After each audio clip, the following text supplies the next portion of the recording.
Indonesia, bangsa dan negara, rumah ideologi Pancasila. Bismillahirrahmanirrahim. Allahu Akbar. Allahu Akbar. La ilaha illallah, Allahu Akbar. Allahu Akbar. Walillahil hamd.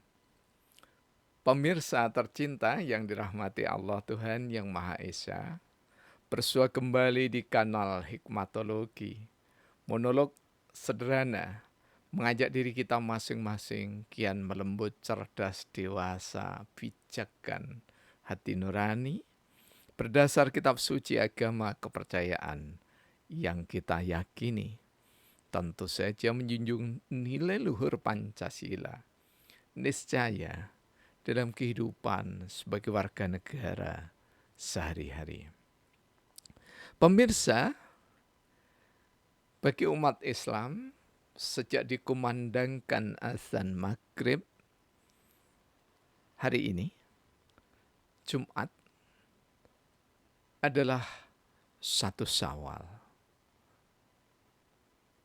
Dan esok insya Allah sejumlah masjid maupun di tempat-tempat lapang atau lapangan, karena boleh jadi juga menggunakan ruas jalan,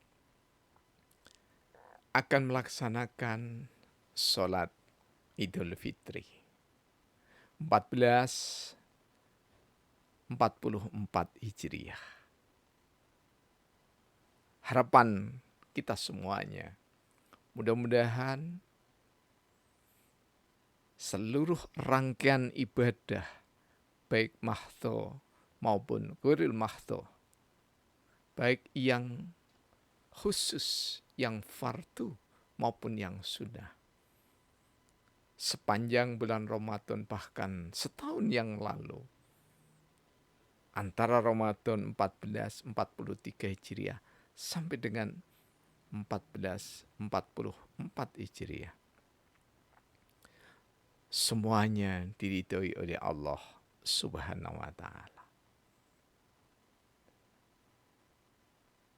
Karena itu, Akademi Hikmatologi Nusantara yang merupakan rintisan dari kajian kelembutan hati basisnya, mengucapkan selamat Idul Fitri.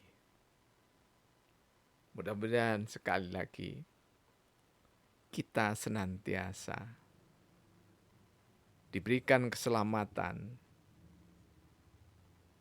kesehatan, rezeki yang berkecukupan. Tentu saja di dalam dasar iman, Islam, dan ihsan.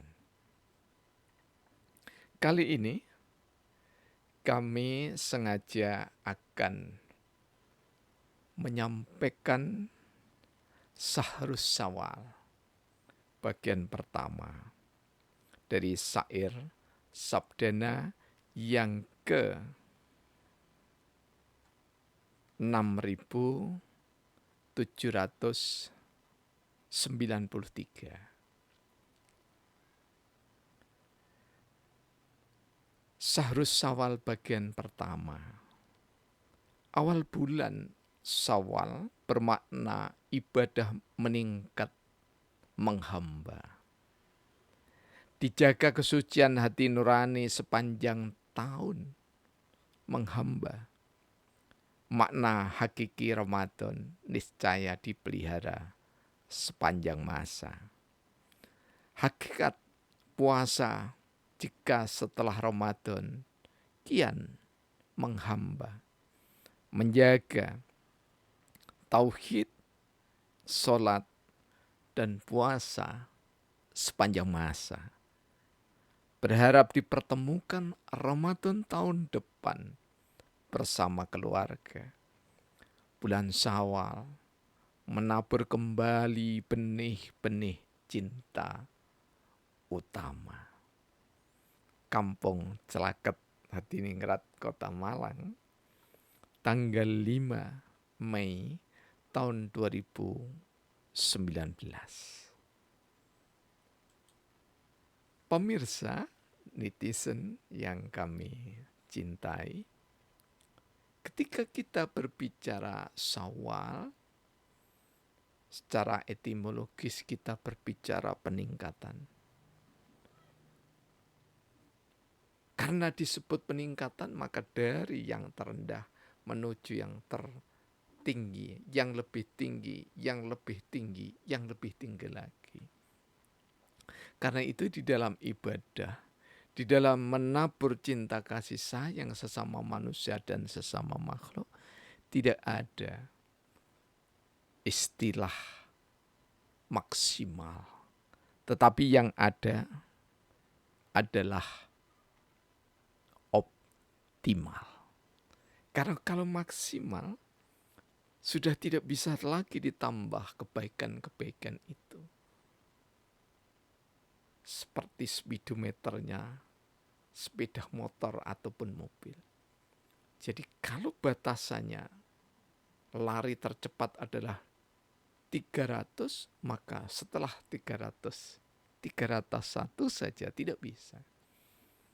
Itulah maksimal. Tapi kita, hamba-hamba Allah mukminin dan mukminat, ketika kita terus-menerus berusaha mencintai Allah, terus-menerus berusaha mencintai sesama manusia meski beda keimanan, agama, kepercayaan, suku, bangsa, bahasa, budaya, tetap dalam rengkuhan hamba Allah Tuhan Yang Maha Esa di Indonesia dalam koridor Bhinneka Tunggal Ika. Awal bulan Syawal bermakna ibadah meningkat menghamba.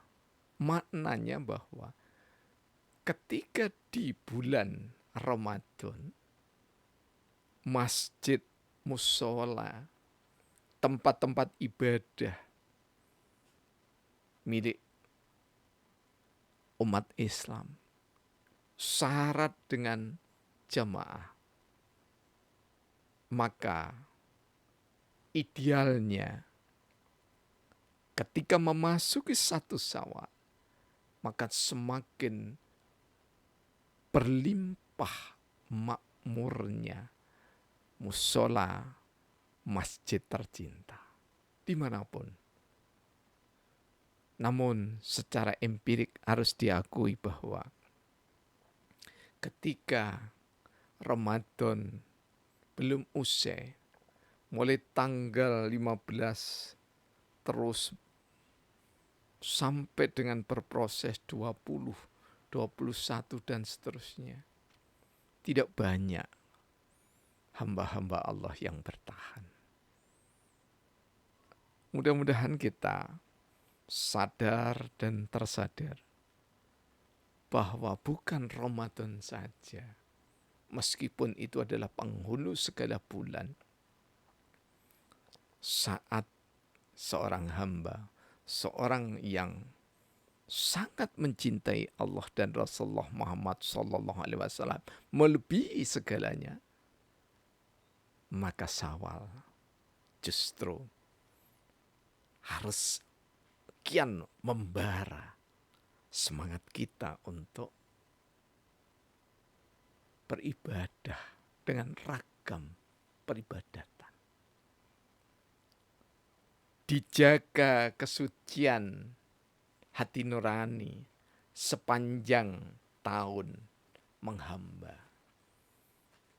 Maknanya bahwa setiap mukminin dan mukminat akan berusaha untuk menjaga kesucian hati.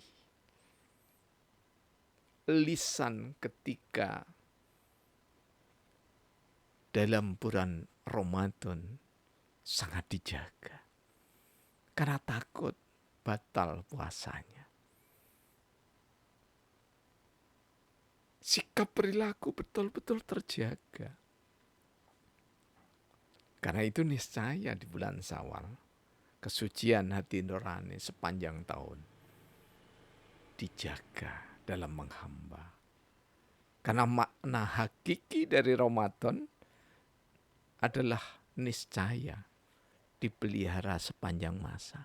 Jadi nilai-nilai Ramadan itu dipelihara sepanjang masa. Bagaimanakah caranya?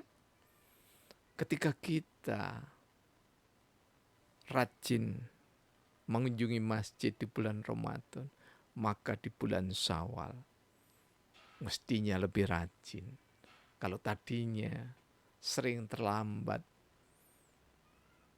dari rakaat pertama, maka di bulan Syawal berusaha tidak terlambat. Bisa mengikuti takbiratul ula, takbir pertama diikuti sampai salam selesai. Demikian seterusnya upaya-upaya proses yang berkesinambungan, berkelanjutan. Hakikat puasa jika setelah Ramadan kian menghamba. Ini bisa dimaknai bahwa Ramadan itu esensinya adalah pengendalian diri lewat puasa. Karena itu, jangan pernah lepaskan puasa. Puasa apa? Puasa menurut kemampuan optimal kita. Kita upaya puasa setidaknya di hari weton kita.